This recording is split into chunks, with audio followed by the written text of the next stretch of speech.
Two people now dead after a fiery car crash in Ottawa. Good evening, I'm Latricia Thomas. And I'm Kim Chapman. News Channel 9's Alana LaFleur shows us how people who witnessed the wreck's aftermath say they tried to help. Alana. Kim, Latricia, I talked to a man who drove up to the crash that killed Matthew Warren and Michael Tinsley yesterday. He could only describe it as horrible. We need to warn you that some might find the video you're going to see disturbing.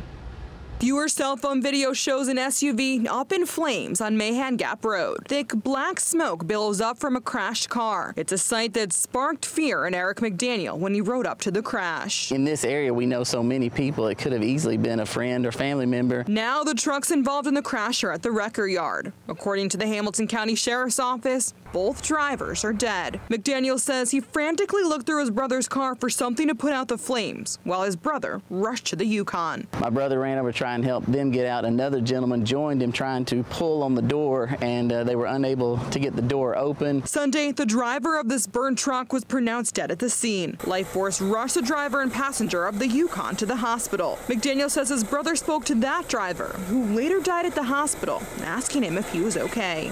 All he could do, he was gurgling. He didn't speak. Also inside the Yukon were two children. If you look closely, you can see what looks like a baby bag inside. The Sheriff's Office says those two children did not get hurt. When we approached the scene, we thought that the absolute worst, based on the condition of the cars and the events that were going on. We did not expect anybody to be okay in that accident. It looked horrific.